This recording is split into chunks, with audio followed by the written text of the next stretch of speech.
up to? Just doing a bit of watering? Oh, just doing a bit of evening watering. Yeah, lovely. Yeah. I was just admiring your house, isn't it beautiful? Have you milled this from the wood from the property here? A lot of it, yeah, a lot of it. Yeah. It's a long time ago when it's possible to do it, but most of it comes from the land. Yeah, nice. Yeah, and built it all pretty much myself. I had a little bit of help with the house. You do, yeah. But all the rest of it was my creation.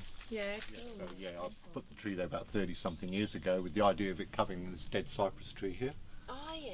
And eventually, in years to come, it will grow into the house. Wow. So it will become a true tree house. Part of the house? Yeah. Oh, brilliant. People think I'm mad for doing that, but I think it's beautiful. we started off with cypress poles, which I cut off the land. Yeah. Well, not off my land, but from the bush, and started with a framework of cypress pines. Wow. And then went to the timber tip and scored all of this stuff they were going to burn, all the timber you can see. Yeah. And then went to the second-hand shops and got scored windows and bits and pieces too. That's where we used to sit in the old days before there was a house, sit on these rocks here and toast our jaffles on the fireplace here. Oh, wow. So the fireplace was here before? Yeah. So do you breed the termites yourself? No, I go and collect them from the bush, but it's hard to find a good termite mound these days because I collect so many of them. Then I use the termite mound to fill in these paths that we're walking on.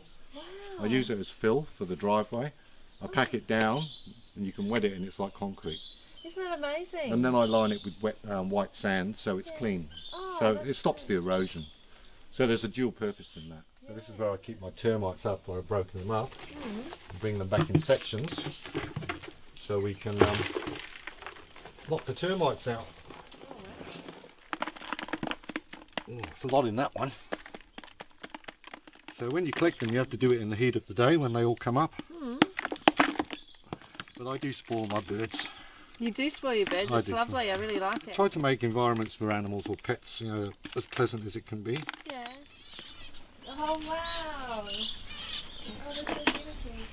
So yeah, just a few veggies I just grow for my birds. But obviously they don't eat tomatoes, but I eat the parsley and tomatoes and the celery. Yeah. But the greenery's mostly for them. Yeah, wow. Yeah, so here it comes. Anybody want some termies? Oh.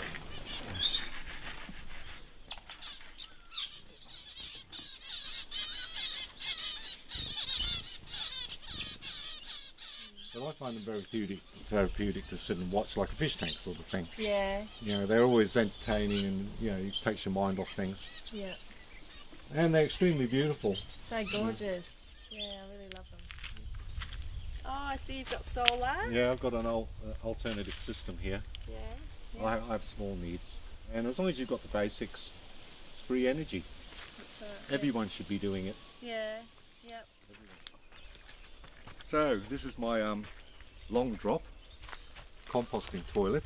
Long drop, is Long it? drop, that's the word, long drop. But I wanted a place to be as eco-friendly as I could, and this way it works. Yeah. It works. Everything goes back into the soil. And the one secret, if I could say, the one secret about long drops or thunderboxes is that you don't urinate in them.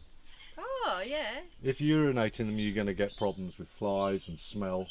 Yeah. Because of the ammonia in urine. Yeah. So it's only for number twos. Wow. So you just go in the bush and... Yeah. And that way, like, we get the wet season, and after the wet season it's gone. Yeah. And as you can see, it doesn't harm anything. No. It just goes back into the environment. Yeah. Which is great. Yeah. But these things work much better than fences. Yeah, wow. And they stop erosion, and they provide food for so many creatures. Yeah. This is the termite mound I use after I've got the termites out. I use it for filling in areas like this, make it nicer to walk on. It's great, isn't it? It acts as a really great compact Well, when it gets, sort of... it needs to be wet so that it packs, Yeah. and then you can pack it down. Yep. But, it's happening. It takes time. Yeah.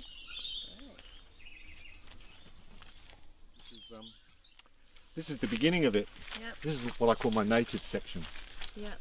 These are bottle brushes and behinias, and there's a Malabar nut, Pitira. They have a green trunk. Yep. They're very fruitful here. They grow virtually in a desert type situation, and yet they come naturally from swamps. Yeah. And then there's dragon fruit behind that. Oh, that's the biggest dragon fruit you'd probably ever see. It was twice as big as that, and the top of the tree broke off.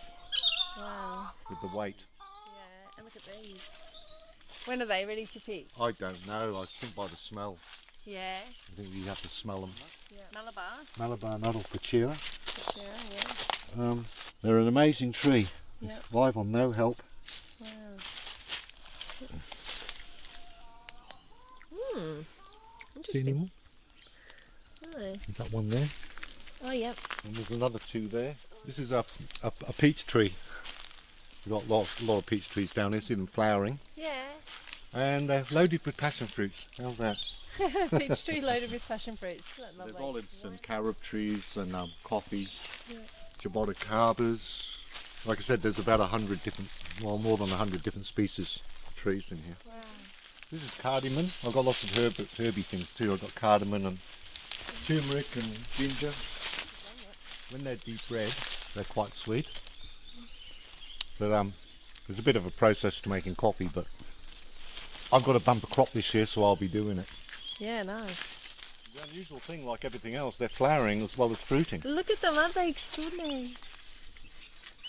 They look like little dinosaur eggs, don't they? Yeah. See, there's quite a few. But they sort of start going yellowy Yeah. when they're ready. Yeah, this is the clove tree. Yeah. That they get cloves from, but you can also distill the leaves to get the clove oil. Yeah. They're It very smells, does it? aromatic. You can have a smell. Oh, wow. Oh, They're like, really that's a wampy. I don't know if anyone knows what they are, but they have delicious fruits on them. a wampy. And what do they look like? They're from Indonesia. Yeah. They look like yellow grapes. Oh, lovely. They hang in clusters. Yeah. They're an unusual taste, but they're sweet and they're nice. Yeah. So you have to wait for 5 or 6, 7 years to get fruit off things. Really? Yeah. And that's how long it takes for the Yeah. exotic sort of type Yeah. of fruit. Yeah, wow. Yeah, so with the nut tree in the garden there, I saw how well it did. Yeah. And so I got seed off it, which I planted, and I decided to make an avenue of them Lovely. down to the creek where my swimming pool is. Wow. And they're working really well. It's lovely down here. Yeah, it is nice. But the creek's just about stopped at the moment, so Yeah. and it's a bit cold as well. Yeah. And do you pump your water from here? I do, yeah. Yeah. I pump out. This is a deep hole where you can swim properly in. Okay. That's yeah. like a kiddie's pool. Yeah. Isn't it beautiful? Oh, it's something to see when it's raging. Yeah.